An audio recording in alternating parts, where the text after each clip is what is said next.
نتمنى أن البقية أن كل طبعا نحن لا نكلم المرضى النفسيين، الإنسان الذي لا يتعلم أبدا من كل الأحداث لا نكلمه، الإنسان مهزوم نفسيا ويبقى يحاول أن يقنع نفسه. أنا أتكلم مع الإخوة والأخوات المنطقيين الذين يؤمنون بالطرح الطبيعي، الطرح المنطقي وليس بالطرح الخيالي. أقول هذه ما هي فقط إقفال باب، هذه جدار خرساني أمام كل من يؤمل نفسه بإصلاح من داخل النظام، جدار خرساني أمام كل من يؤمل نفسه بما يسمى ملكية دستورية، جدار خرساني أمام من كل من يؤمل أن هناك هامش صغير للنظام، وبإقرار من؟ بإقرار أمريكا.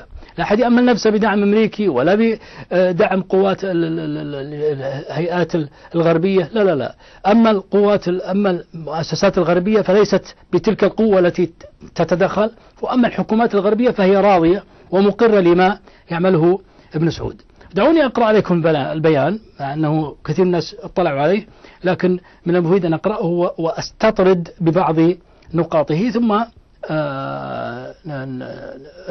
ثم نعود إلى مدونة الإصلاح التي كررنا نشرها مرة إثر مرة، وأثبتت والحمد لله أثبت الأحداث أنها المظلة الأصلح والبنود الأفضل للاتفاق عليها من قبل من يسعى للإصلاح. قلنا رغم خلافنا السياسي والمنهجي مع حسم، فسوف نجتهد أن نلتزم بالعدالة والأمانة في تناول هذه القضية الحساسة، ونقول بإذن الله ما يفرضه علينا القسط فيها. يعني احنا لا شك لسنا متفقين مع حسم سياسيا، هم يرون الملكية الدستورية وإحنا لا نراها، نرى التغيير الشامل. ابن سعود هذا ينشال بالكامل وتؤسس نظام سياسي قائم على اختيار الحاكم وانتخاب مجلس الشورى والمحاسبة والشفافية إلى آخره. ما في امتيازات لآل سعود، صفر، ما في. فهذا اختلاف سياسي. أما اختلاف منهجي فنحن يعني لدينا، يعني نزعم أن لدينا وضوح في المنهجية وفي المرجعية كامل. ما في إخواننا في حسم لديهم تفاوت، يعني بعضهم إسلامي 100% بالكتاب والسنة ما يشكك فيها، بعضهم يرى بعض النظرات اللي فيها شوي إعادة نظر في بعض حديث الآحاد، بعضهم يرى نظرات ما يسمى بالليبرالية الإسلامية، بعضهم ربما يكون ليبرالي بحت. فنحن لدينا إشكال معهم في هذا الجانب، لكن هذا لا يمنعنا أن نتعامل معهم بالعدالة والأمانة. قلنا في البيان لم يكن سجن الدكتورين غريبا، بل هو التصرف الطبيعي من قبل آل سعود تجاههم. لماذا؟ لأن أفعال حسم التي سأريدها الآن تعتبر من أعظم الجرائم في عرف آل سعود. يعني أنت تقتل أو تقطع الطريق أو تغتصب، أنت جريمتك أقل من هذه الجرائم. أولا انتقدوا سياسات الدولة كلها، انتقدوا سياسات الدولة في التعليم، في الإعلام، في القضاء، في التنمية عموما، وخاصة السيادية، لأنهم انتقدوا طريقة تصرف الأمراء، طريقة تصرف وزير الداخلية، طريقة تصرف وزير الخارجية. هذه قضايا سيادية انتقدوها علنا وبكل الوسائل، من المحاضرات إلى الكتابات في الإنترنت إلى المقابلات التلفزيونية. فهذه جريمة هائلة ما يتحملها ابن سعود. ثانيا تحدثوا عن كذب الدولة بزعم تطبيق الدين، فالدين يدعو إلى العدل والشورى والنزاهة، بينما الدولة دولة ابن سعود تدعو إلى تمارس الظلم والاستبداد والفساد. فكيف يصح زعمها بتطبيق الشريعة؟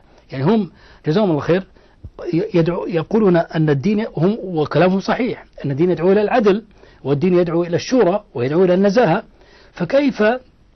فكيف يصح زعم ابن سعود وهو يمارس الفساد ويمارس الاستبداد ويمارس الظلم، كلها ضد دعوة الدين. ثالثا دافعوا عن معتقل الرأي بكافة أطيافهم، يعني هم جزاهم الله خير شجعان رغم أنهم يختلفون مع التيارات الجهادية، دافعوا عن معتقل المحسوبين عن التيار الجهادي، وهو شهامة منهم ونبل وتصرف شريف أنهم يدافعون عن كل الأطياف. يقول لك احنا يستحقون عقاب، عاقبهم ولكن بالنظام، بالقانون، بالإجراءات. بما أنهم لم تطبق عليهم إجراءات فالدولة أجرت بحقهم. فدافعوا عن معتقل الرأي وتعرضهم للتعذيب وحرمانهم من العدالة، ونجحوا في تحويل قضيتهم إلى مقدمة اهتمام الرأي العام. يعني هذا التطور في قضية المعتقلين وتقديمها إلى القضية الأولى وطنيا، هذا لهم جهد فيه، لهم دور كبير في هذا الموضوع.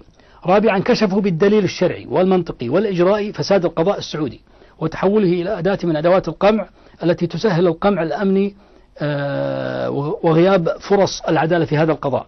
يعني هم في محاضراتهم تكلموا عن القضاء، وبممارساتهم حينما كانوا يؤخذون للجلسات القضائية في كل مرة، طريقتهم في إجبار النظام على نية المحاكمة وإحراج القاضي وكشف تفاهة وسطحية هذا القضاء وتهافت هذا القضاء، إنما هم نجحوا